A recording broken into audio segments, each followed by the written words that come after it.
What's up, guys? This is Keith Kelfis. Right now I'm with William Elling of Young Masters Tree Service, and in this video we're going to learn how do you properly maintenance a chainsaw, how do you sharpen the chain, how do you clean it off. William, what's up? Good to see you.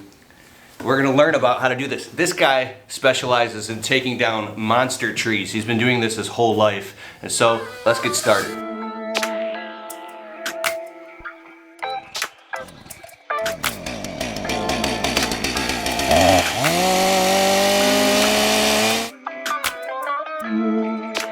So we've got the 661 on the bench. We're doing this video in the garage because usually this makes quite the mess. Whether it's with the oil or shavings that you have caught up inside, it's best to do it over a towel outside. If you're gonna do it outside, make sure you do it on some grass. Again, you're gonna be using some oil. If you get that on concrete, it's gonna leave a stain. Don't do this type of work anywhere that you want a mess to be had at, a living room, anything like that. So there are a few tools that you're going to need to start off with. I keep all mine in a bag so they're organized and I know where they are. Most common is a T-wrench. I've got a couple different sizes here. The T-wrench, this one has a hex head on it for different applications here. You can tighten things, loosen things, filters on that, whatever. The other one here, the most common, has a flat head on it. So what we're going to start with right now is to put some gloves on. We're going to make sure that the brake is off.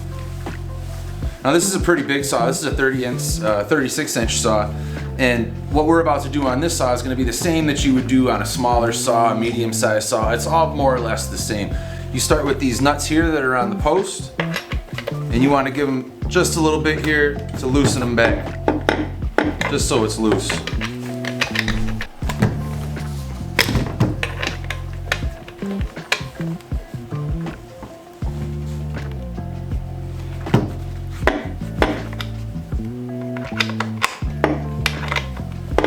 Once you get them both loose, that should loosen up the chain some, but what you want to do is go ahead and take the chain back just a few. Right in the middle of these two nuts, there's so usually... this right here is a tensioner that releases and... Right, and that's where the Phillips head comes in handy. If it's not here on other model saws, it might be on the inside of the dogs, somewhere up in here. Real quick, this saw has huge teeth, bigger than I see on normal saws. These are called dogs. And the reason that they're called dogs is because they bite into the bark of the tree. This saw is big, it's got them on both of them, but what it ensures is you got a good grip on the saw as you're cutting through, on the tree. And there's two on this one because it's such a long blade. What it does is it helps you keep that bar even. If there were just one on one side, it would tend to walk in the opposite direction. So by having two on here and keeping these sharp, that's another point that we're going to get to, is real important. Also, it grips the bark of the tree like teeth while you cut through. Right, it gives you that mechanical advantage in the lever and fulcrum. There are lots of different ways that you can lock up a saw, but what you want to do is just kind of get it so it doesn't move around. You're going to be doing some things on it. We need to start over. Do you have one of these on your truck? Yeah. We'll release these nuts real quick. Sometimes on some covers here, the nut may actually come all the way off, but on the newer style, they've actually got these built in here so they won't slide out. You won't lose them. And that's the purpose of them redesigning them like that, is because it's real easy to set these down somewhere in the grass, and next thing you know, somebody kicks them and they're gone. Let me know in the comments below if you spent 20 minutes trying to find a little part in the grass. So now that we've got this cover off here, I'm going to set the saw back down, slowly rock it back, pop it off just like that. It's real easy to get these chains twisted once you take them off, so it's important that once you get it off, find a spot off to the side. Don't just put it down like this. You're going to go to pick it up and it's going to look like an infinity sign. You're going to spend a long time trying to get it untwisted if you've never done it before. So we're going to set that aside for now. We're going to set the body aside for now, and we're going to start with the bar. Another one of the tools that I like to use is a knife. Some guys will use a zip tie or anything else that'll fit inside this groove. This groove is real important. What happens in this groove is the inside of the chain travels along here as it goes along the bar. So if you have any burrs or debris caught up in this groove, you have this, you're going to have some friction against your chain and you're gonna lose RPM. So what I like to do is I stand it up like this with the tip side up, and I work my way from top to bottom, taking this knife at one angle on one side. I see all the little chunks falling out. I'll do it again with the tip going the other side. Eyeglasses should probably be worn during this part. Don't put a lot of pressure on this blade. This blade will snap.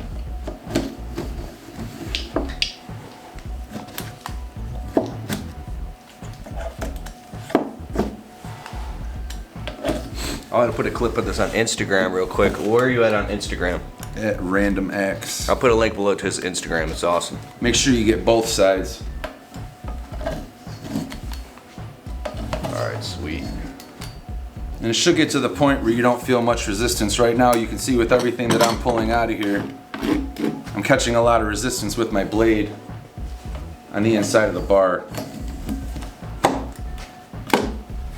Nice chunk of wood.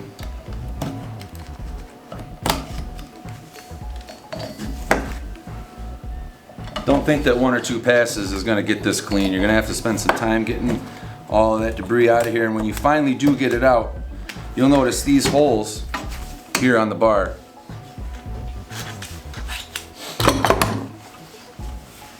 Same on both sides.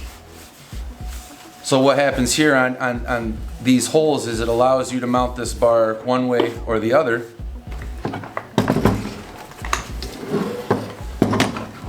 And then the oil comes out of the oiler and drips into the bar and travel into this hole and then lubricate the bar and the So chain. you put the oil in the back. Is there a pump or is it vibration? How does the oil come out? I think it's a gravity pump on these. So Older saws will actually have a primer button where you can push them and it automatically pushes oil out if you need extra, but they've always been, for the most part, I think, automatic oilers. so it just keeps coming out to keep the chain lubricated the whole time. The whole time that the engine's running, yep. So once you get that main groove here cleaned out, what you want to do is you want to make sure that these oiler holes are clean.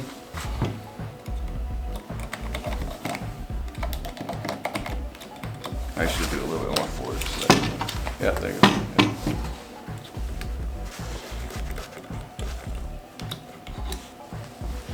Those look pretty good.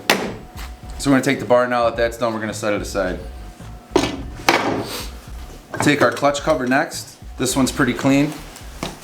You can still use the flathead. I like to scrape everything out of here if it's really caked up. And then the brush or the rag, whatever you got, and get the rest out. So after you get your clutch cover cleaned out, this one's pretty good. We'll set that aside with the bar. Now you want to move to the powerhouse here.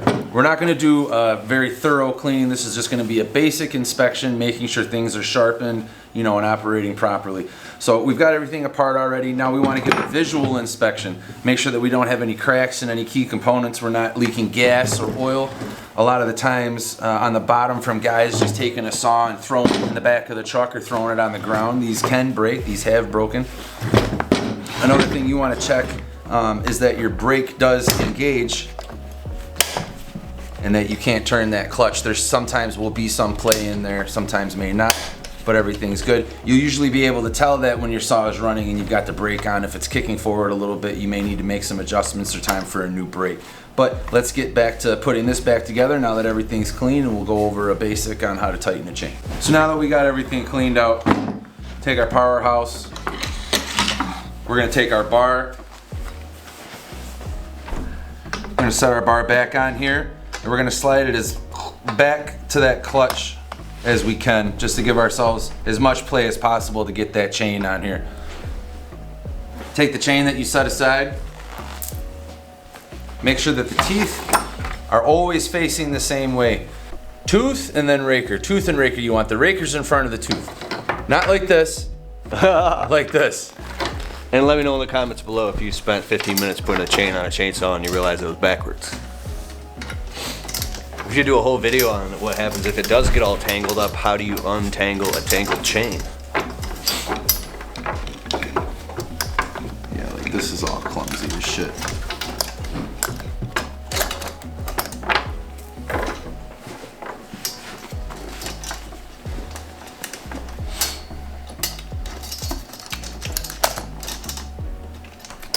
get the top in.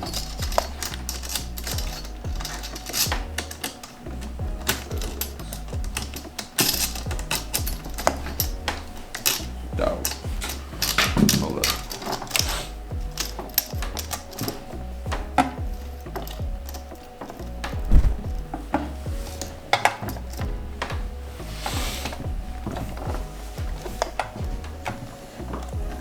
So once you get the chain back on and the bar back on, you want to go ahead and grab your clutch cover and put that back on.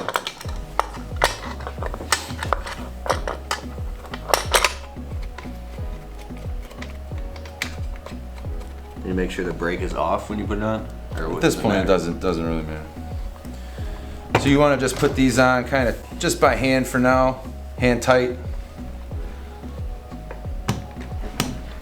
You give your chain a pinch and suck up all that slack. Make sure that the bottom of the chain is in the track of the bar. And you want to go ahead and start tightening and putting tension back on. Before you tighten these nuts, how I like to do it is get usually just about a pinch here. Similar to about what you could pinch with your hand skin is about how tight I want that chain before I go down to tighten these. That's about what we've got now, so I'm going to go ahead and tighten them down. Now that those are tight, I'm going to check my tension. Looks pretty good. I'm going to take my brake off and grab behind the tooth and push forward. Make sure that everything grinds, that everything slides smooth and there's no grinding, there's no hang-ups, and that my tension stays. Came a little loose there, so we're going to back them up.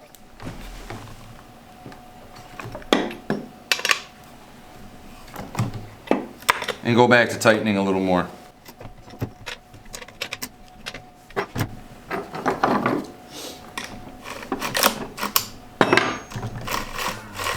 That feels good.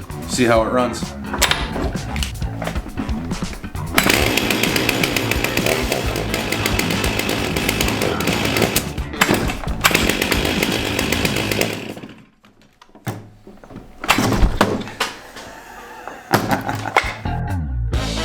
What's up, guys? This is Keith Kelly. I'm here with my buddy William the founder of Young Masters Tree Service. This guy takes down massive trees and hangs himself in cranes. It's crazy shit. And in this video, we're going to show you the most organized and efficient tree truck ever. I think so. Let's go.